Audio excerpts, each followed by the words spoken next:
আসসালামু আলাইকুম। শুরু করতে যাচ্ছি স্নিগ্ধ বিষ। লিখেছেন সানজিদা আক্তার মুন্নি।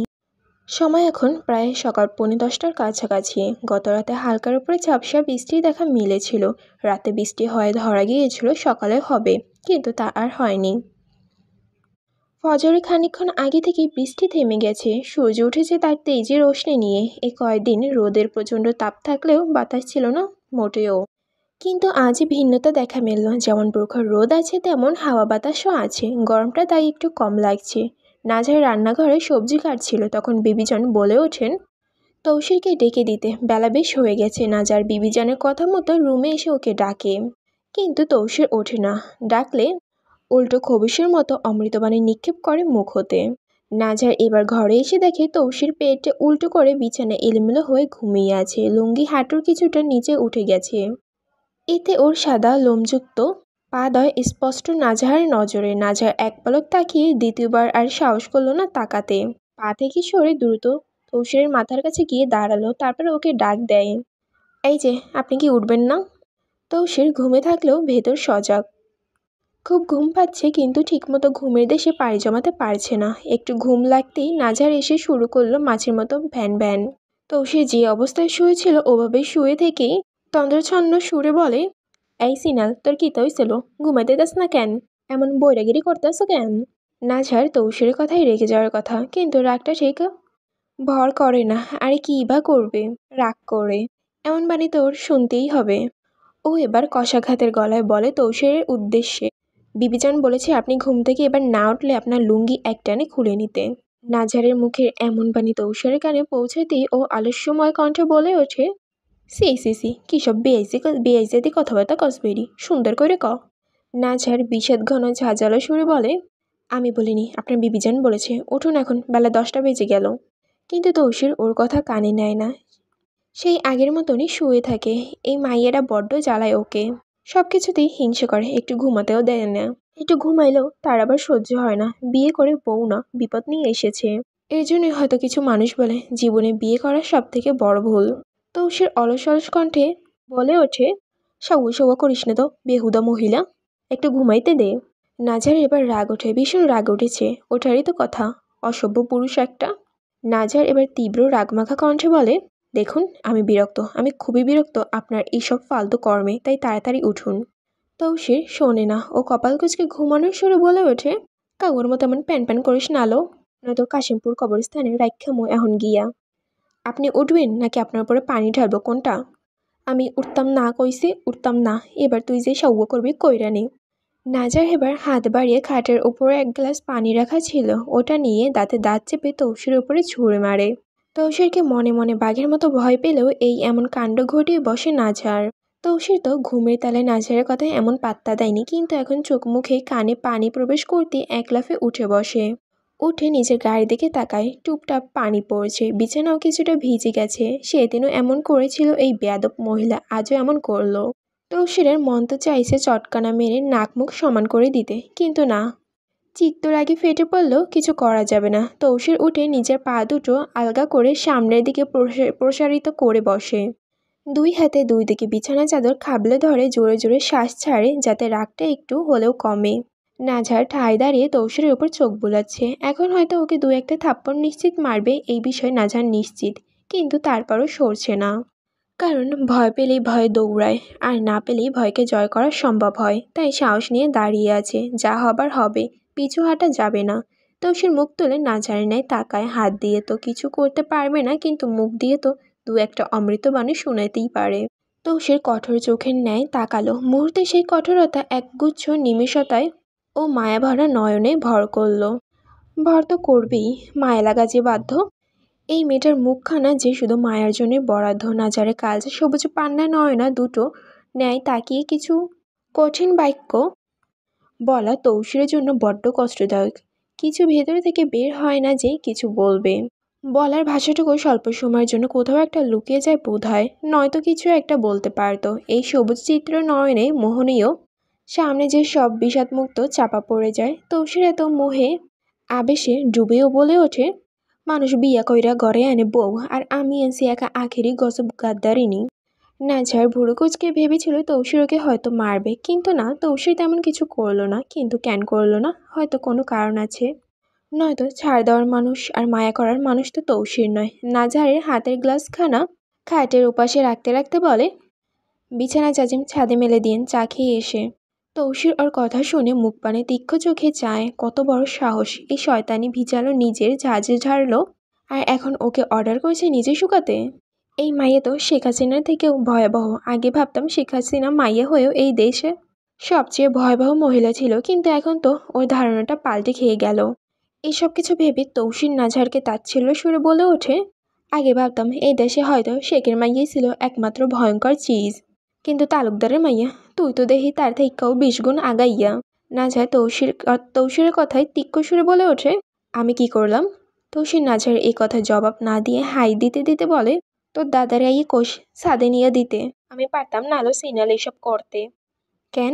আমার দাদাকে বিছানায় ঘুমায় যে উনি দিবেন? তো আমার নানাকে এটা ভিজাইছে যে আমি গিয়া এক কলজা পোড়া রোদের মধ্যে ছাদে উঠতাম? নাঝার তৌসিরের কথা মেজাজ দেখিয়ে বলে, আচ্ছা তাইলে দিয়েন না। বিছানায় না আমি থাকি না আমার দাদা, তাই ঠেকা আমারও পড়ে নাই। এই বলে নাঝার একটু দূরে সরে বিছানার কোণে রাখা কাঁথাটা ভাঁজ করতে থাকে। তৌসির কাঁথা উঠায়নি, কিন্তু অগোছালো ঠিকই করেছে। অশান্তির উপরে অশান্তি, কিন্তু ওর এই দূরে সরে যাওয়ার তৌসির ঠিক পছন্দ হয় না। তাই কিছু মুহূর্ত চুপ থেকে নাজারকে ডাক দেয়, বলে, নাজার এদিকে একটু আও তো। নাজার বুড়ো কুচকে বলে, কেন? আও না, একটা কথা কইতাম। নাজার কাঁথা রেখে তৌসির দিকে তাকায়। মনে হয় তৌসির কিছু বলবে, কিন্তু কি বলবে তা কৌতূহল মেটাতে গিয়ে এগিয়ে যায় তৌসিরের পাশে। ও দাঁড়াতেই তৌসির স্বল্প সময় চুপটি করে ওর ন্যায় চেয়ে রয়, তারপর আচমকা হাত বাড়িয়ে ওকে এক টানে নিজের উরুরূপে নাজারকে টেনে বসায়। নাজারের শরীরটা বেশি পাতলা, তাই এক টানে নিজের এতটা কাছে টেনে নিয়েছে। নাজারের দম বেরিয়ে আসার উপক্রম, চোখ বড় করে সামনে তাকিয়ে রয়। তৌসির এক হাতে ওর কোমর জড়িয়ে ধরে, অন্য হাতে ওর কাঁধে রাখে। নাজারে চিত্ত ফাটতে শুরু করে। বিষাক্তময় এই ছোঁয়ার কাছে বিষের সমতুল্য লাগছে তৌসিরের স্পর্শ। নাঝার ঘাবড়ে যায়। কি ঠিক করতে যাচ্ছে তৌসির বোঝার কষ্ট হয়ে যাচ্ছে নাঝারের পক্ষে। তৌসির নাঝারের কৃষ্ণনয়নের ন্যায় চেয়ে চোরা দৃষ্টিতে একবার তাকায়। দেখতে পায় নাঝার এদিক ওদিকে মিছিমিছি তাকাচ্ছে আতঙ্কে। তৌসির ওর হরনিয়নের এই আতঙ্ক দেখে স্বল্প সময়ের জন্য নাঝারের তপস্বীর মুখখানে চেয়ে থাকে। তবে তৌসির এই চাহনির ফাঁকে এক চিলতি কিঞ্চিত হাসি লুকিয়ে রয়েছে বটে। তৌসির নাঝারের কাছ থেকে হাত তুলে ঘাড়ের পেছনে ধরে। নাঝারের গাল নিজের গালের সাথে চেপে ধরে।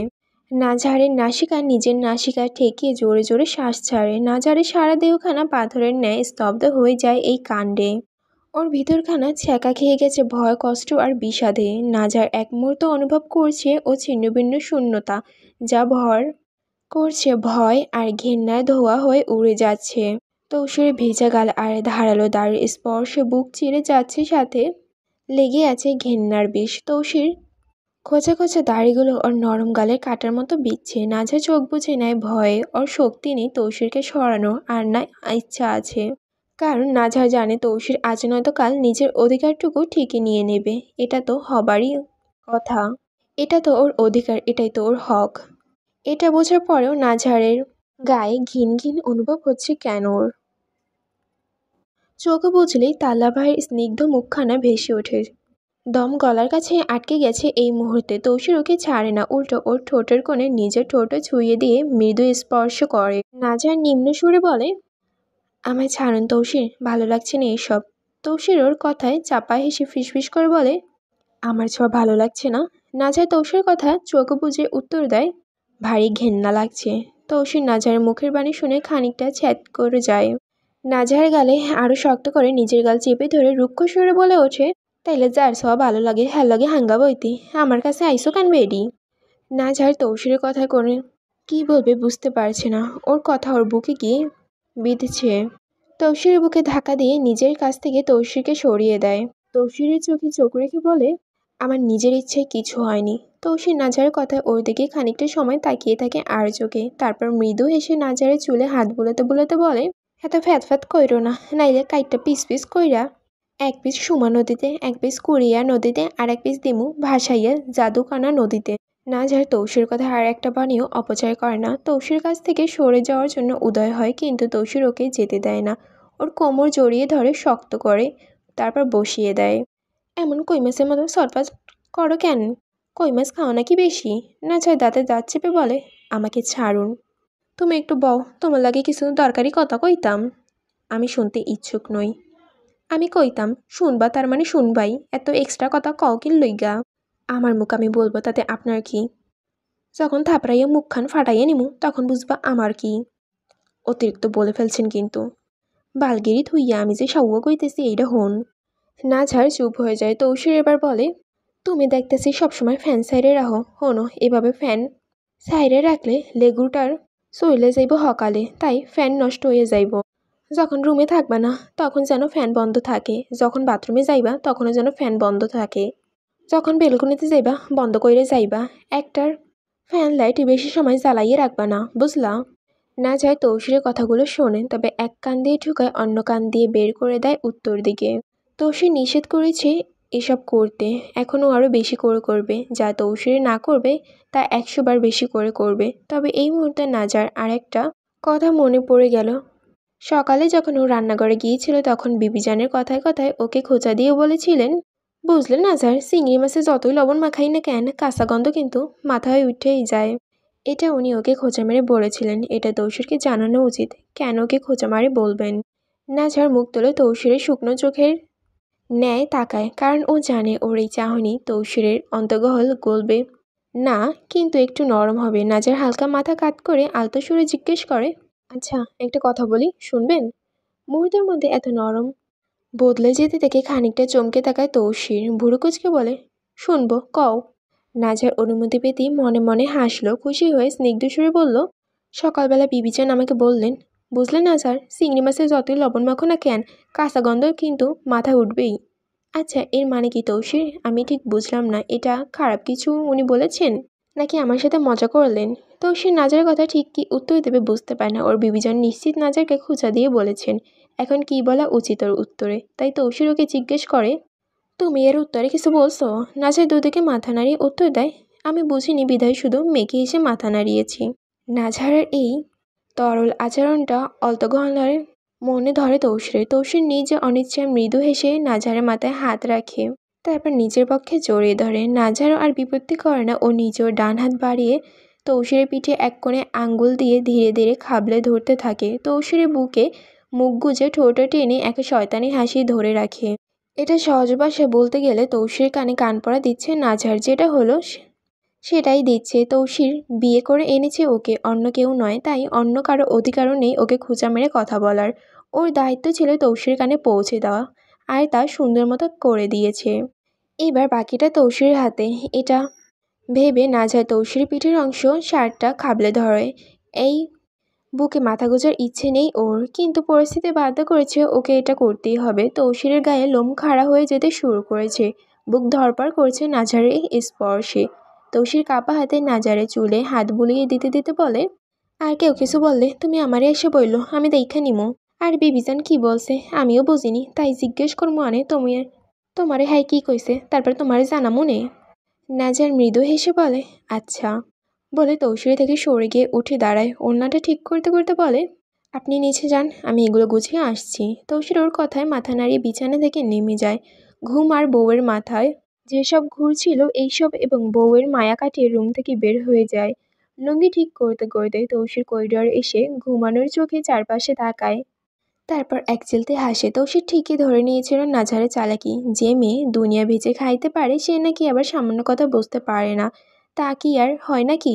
তৌসির ঠোঁট চেপে হাসে, এটা ভেবে যে হোক নাজারকে যেই যায় বলেছে, নাজার ওকে বলেছে, আর বউ তো এমন অভিযোগ করবেই। কিন্তু ও ওর বিবিজানকে জিজ্ঞেস করবে না, ও চায় না জিজ্ঞেস করতে। যদি জিজ্ঞেস করে তবে ওর বিবিজান নাজারকে উনি দুই চোখে দেখতে পারবেন না, আর এইগুলা নিয়ে পরবর্তীতে আরও ঝামেলা হবে। তাই এটা আপাতত বাদ, নাজারকে কিছু একটা বলে বুঝিয়ে নিবে। তো সে দাঁড়িয়ে আছে, তখন পিছন থেকে ওর বাবা বলে ওঠে, কি রে ইজ্জত মাল দিছে? তো সে বাবার গলা শুনে ঘাড় ঘুরে পিছনে তাকিয়ে বলে, দিছে আব্বা, হালার ইজ্জত বেইজ্জত হইয়া দিছে। ওর বাবা এগিয়ে এসে মুচকে এসে বলেন, দিলেই হইল, তার সংসার জীবন কেমন যাচ্ছে?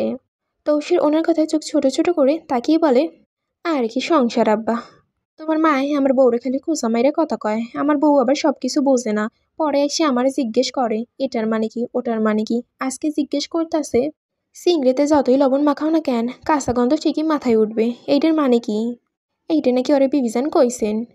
ওর বাবা এটা শুনে ভারী শ্বাস ছেড়ে বলেন, কি কইতাম কত এখন।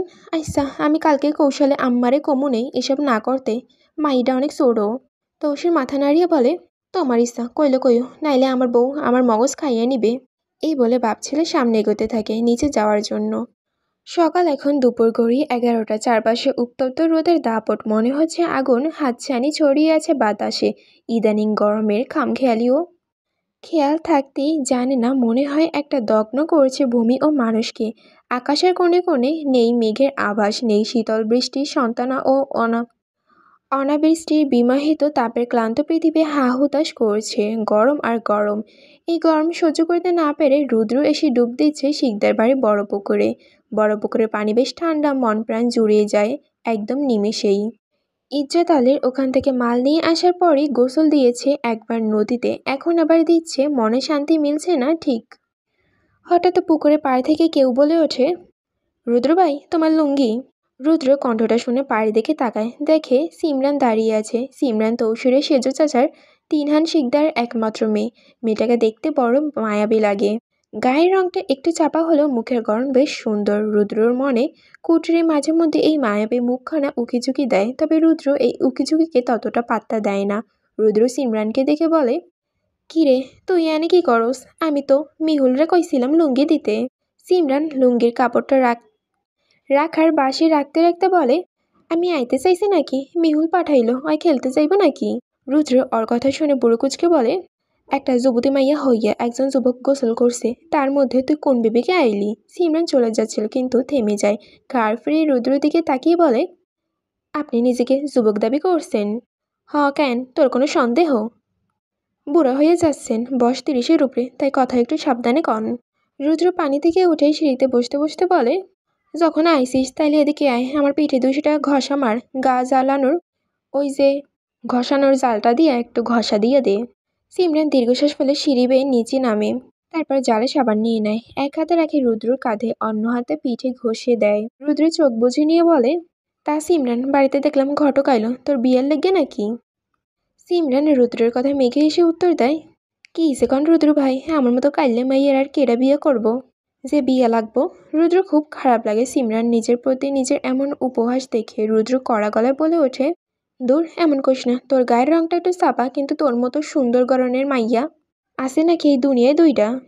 সিমরানের হাতে থমকে যায় রুদ্র কথা শুনে। সিমরান মুচকে এসে বলে, মানুষ তো আর গরম দেখে না রুদ্র ভাই, ঘুরে ফিরে সাদা রঙই দেখে। রুদ্র আলতো সুরে বলে, না রে বোকা, এমন না। কেউ কেউ চেহারার মায়াটাও খুঁজে, দেখ অনুভব কর, তারপরে ভালোবাসবে। তুইও একদিন অনুভব করবি এনে। রুদ্রর কথা শুনে সিমরান চুপ হয়ে যায়। রুদ্র ভাইয়ের সাথে কথা বলার কাজ হচ্ছে একটা মুশকিলের। সিমরান কেন, ওর নানা কবর থেকে উঠে এসেও পারবেন না ওর সাথে কথায়। কাজে পারদর্শী না হলেও ভালো মতো কথায় একেবারে 100-তে কোটি। সিমরান কিছু সময় চুপ থেকে এবার আবদার এঁটে বলে, রুদ্র ভাই আমি আপনার পিঠ ঘষে দিলাম, আপনি এর বদলে আমার শাপলার ব্যাটে এনে দেবেন বিকালে।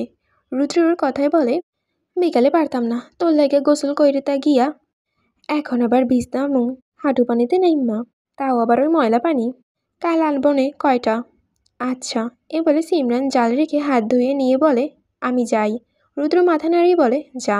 সিমরান চলে যেতে নেয়, তখন রুদ্র পিছন থেকে ডেকে বলে, এ সিমরান নয়া ভাবে কেমন রে, মানে ভাবমূর্তি আর কি। সিমরানকে নাঝার কথা জিজ্ঞেস করায় ও হতাশার সুরে বলে, কেমন জানি রুদ্র ভাই, খুব কথা কম বলে, কাজ ছাড়া একটাও শব্দ বের করে না, সারাদিনই চুপচাপ থাকে। রুদ্র ভেলকি মেরে বলে, ব্যয় করবো কেন, তৌসিরের বউ বললে কথা। সিমরান আলতো হেসে ওঠে রুদ্রর কথায়, তারপর বলে, হয়েছে, আপনি এবার তাড়াতাড়ি উঠে আসেন, বড় ভাইজান অপেক্ষা করতেছে, ভাত খাইবেন বললা। এই বলে সিমরান চলে যায়। সিমরান যাওয়ার পানে শান্ত চোখে তাকিয়ে রুদ্র শুধু একটা আকাশচুম্বক হাসি দেয়। রাতে 10টার কাছাকাছি খাওয়া দাওয়া শেষ হয়েছে খানিকক্ষণ আগে শিকদার বাড়িতে। নাজার এখন নিজের রুমের বারান্দায় দাঁড়িয়ে আছে, ফুরফুরে হাওয়া বইছে চারদিকে, বেশ ভালোই লাগছে। বারান্দা ওর প্রিয় জায়গা, হোক তা যে কোনো স্থানে। বারান্দায় দাঁড়িয়ে আকাশের পানে চেয়ে নিজের ভেতরে থাকা যত না বলা কথা, যত অভিযোগ, যত কষ্ট সব বলতে থাকে রবকে। বরাবর আকাশের দিকে তাকিয়ে নিজের মনে না বলা, নিজের না বলা কথাগুলো চোখের অসহায় দৃষ্টি রবকে বলার যে শান্তি তা মহান অমৃতের ঊর্ধ্বেও। ও সূরা বাকারায় পড়েছিল, নিশ্চিত আমি তোমার আকাশের দিকে মুখ ফিরিয়ে দেখাকে লক্ষ্য করি। নাজার সেদিন থেকেই পড়েছিল। তারপর হতাশ হলো, কষ্ট বিধ্বস্ত হলে আকাশের পানে চেয়ে নিজের ভেতরকার অশান্তি দূর করে। তৌসিরে করা অমানবিক বিষয়গুলো নাজারের নিদারুণ যন্ত্রণায় পোড়ায়। ভাবতে ভাবতে হতাশার মায়া চিত্ত কেটে যায়। শূন্যের আগুনে যে কি করে অস্ত একটা জীবন পার করবে এই অমানবের সাথে, যার কিনা কোনো দায়িত্ববোধ নেই, যার প্রধান কাজে পয়সা বাঁচানো, যে নিকৃষ্টতার অতন গহলে লুকিয়ে থাকা শয়তানের আত্মা। নাজারের বুক চিরে দীর্ঘশ্বাস বের হয়ে আসে। না, এভাবে থাকা যায় না। এই মানুষের সঙ্গে আর যাই হোক সংসার হয় না। এটা তো অন্যায়। নাজারের সাথে খুব অন্যায় হচ্ছে। কিভাবে ও এমন মানুষের গোটা জীবন পার করবে তার সাথে? আচ্ছা, নাজার কি এখান থেকে পালিয়ে যাওয়া উচিত? কোথায় যাবে? বাড়িতে? না, ওই বাড়িতে নাজার আর কখনো যাবে না। যে বাড়ির লোকজন ওকে পণ্যরূপে বিলিয়েছে, একজন অমানুষের হাতে তুলে দিয়েছে, তাদের কাছে যাওয়ার আর না যাওয়া একই কথা। তাহলে কি ইংল্যান্ডে যাবে? ও চাইলে যেতে পারে। মাকে যদি একবার বলে, তুমি আমাকে এখান থেকে নিয়ে যাও, তবে মাসখানেকের ভেতরই ব্যবস্থা করে যাবে। কারণ ওর মা সেখানকার একজন বড় বিজনেসম্যান। তার কাছে এগুলো পানি ভাত। কিন্তু নাজার বলতে পারবে না। মাকে যে ঘৃণা করে, বড্ড ঘৃণা করে ও। ছোটবেলায় যখন ওকে ছেড়ে ভাইকে নিয়ে গিয়েছিল, সে থেকেই আর কোনো সাক্ষাৎ বা কোনো কথা তাদের মধ্যে হয়নি।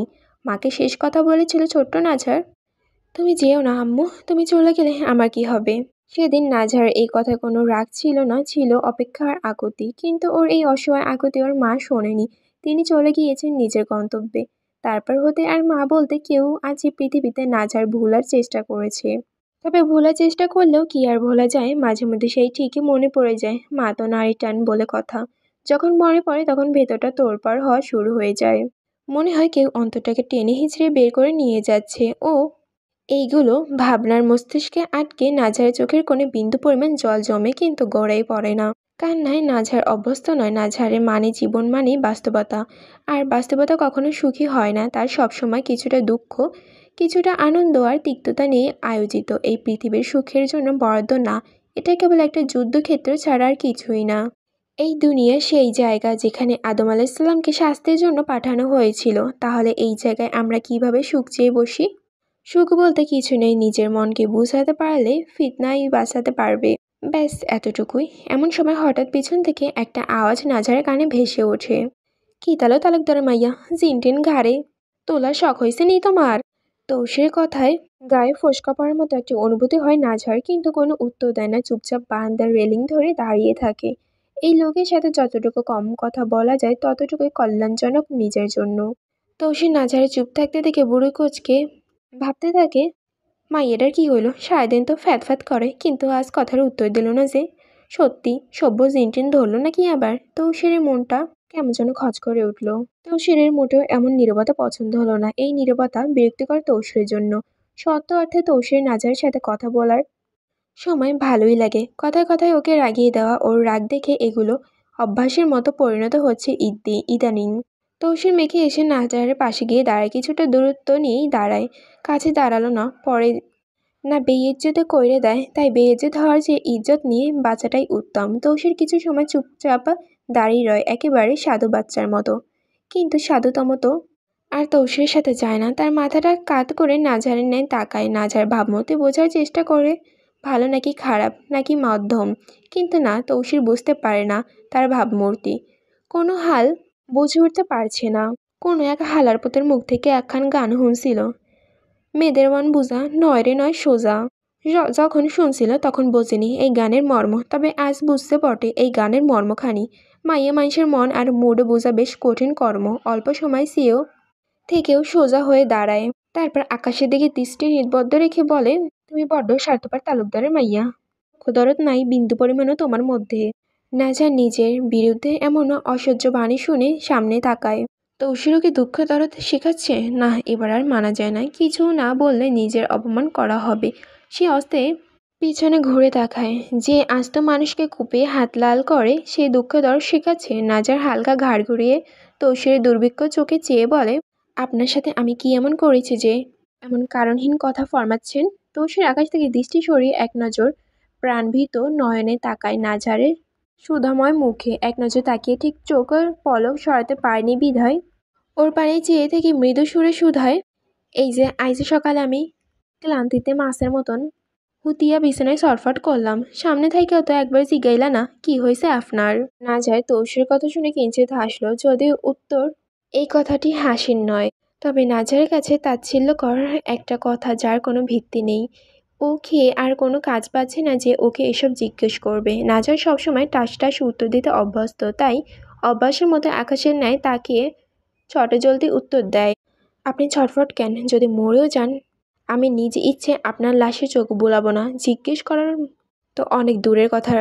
নাচার কথা শুনে প্রথমে খারাপ লাগে, কিন্তু যখন দ্বিতীয় ওর কথাটা ভালো মতন বুঝে তখন কেমন যেন তৌসিরের প্রাণকেন্দ্র ছলকে ওঠে। নাজার ওকে পছন্দ করে না, তৌসির তো ওকে পছন্দ করে না, কিন্তু তাই বল এইভাবে এত কঠিন কথা বলা যায় নাকি? হয়তো যায়, তাই নাজার টাস করে বাণীটা বলে ফেলেছে। তৌসির ওর কথায় স্লান হেসে বলে, লাশ দেখবা কি? দেখার আগেই লাশ হয়তোবা গায়েব হয়ে গেল। নাজার ওর কথায় শক্ত গলায় বলে, লাশ না পাইলেই ভালো, পেলে দেখা গেল আপনার মতো মানুষের জন্য দোয়া দৌড়তে শিখনা ফোট ফ্যাতরা সিন্নি কত কি করতে হয়, এগুলোর যোগ্য আপনার মতো মানুষ কখনোই হবে না। তাই লাশ না পেলে আরো ভালো। তো সে দীর্ঘশ্বাস আড়াল করে বলে, একটা হাসা কথা কই তালুকদারের মাইয়া শুনবা? বলুন। তোমারে আমার একটুও পছন্দ না, তোমারে দেখা বিষ বিষ লাগে, মনসাই ধৈর্য একেবারে ইচ্ছা মতো কয়েক খুব দেই। তৌসির কথায় নাজার ধমকায় না, কারণ ও জানে এটা ভালো করেই তৌসির ওকে পছন্দ করে না। ঠোঁটে তাচ্ছিল্য আসে বলিয়ে তাচ্ছিল্য সম্পূর্ণ চোখে তৌসিরের ন্যায় খানিকক্ষণ তাকিয়ে রয়, তারপর বলে, তাহলে কোপান আমি তো আপনার কোনো কেনা পণ্য, যা ইচ্ছা করতে পারেন, অভিযোগ করব না। নাজার এই অসহায় কথাটি ঠিক যেন মানতে পারল না তৌসির, কেমন জানি লাগলো, তাই দীর্ঘশ্বাস ফেলে বলল, আজ এত নরম ফ্যাত করতেছ কেন? লাঙ্গের কথা মনে টনে পড়লো নাকি? লাং শব্দটা শুনে নাজারের মগজ ফাটতে শুরু করে। এইসব বাজে ইঙ্গিতের কথাবার্তা নাজার শুনলে গায়ে ফোসকা পড়ে যায়। বিষাক্ত চোখে তৌসির দিকে তাকায়। ওর নাসিকার ডগা মুহূর্তেই একগুচ্ছ রাগ জমা হতে থাকে। ফ্যাত করে বলে ওঠে, নিজের নিকৃষ্ট জবান সামনে রাখুন, ভালো হবে। তৌসির ওর কথায় তীক্ষ্ণ চোখে ওর ন্যায় চায়, মনে মনে বনে, এই তো চলে আইছে আমার নাগিন নিজের রূপে। তৌসির গা ছাড়া ভাব নিয়ে বলে, সে আমি সামলাই রাখি, কিন্তু তোমার সামনে আইলে বেসামাল হইয়ে যায়, এতে আমার দোষ নাই। আপনার এই জবান একদিন পচে গলে পড়বে। যে অবস্থায় কথাবার্তা বলছেন দেখবেন আপনার ঠিক একদিন এই অবস্থায় হবে। নাজার এই অভিশাপমূলক কথাটা বড্ড বিষাক্ত লাগে তৌসির কাছে।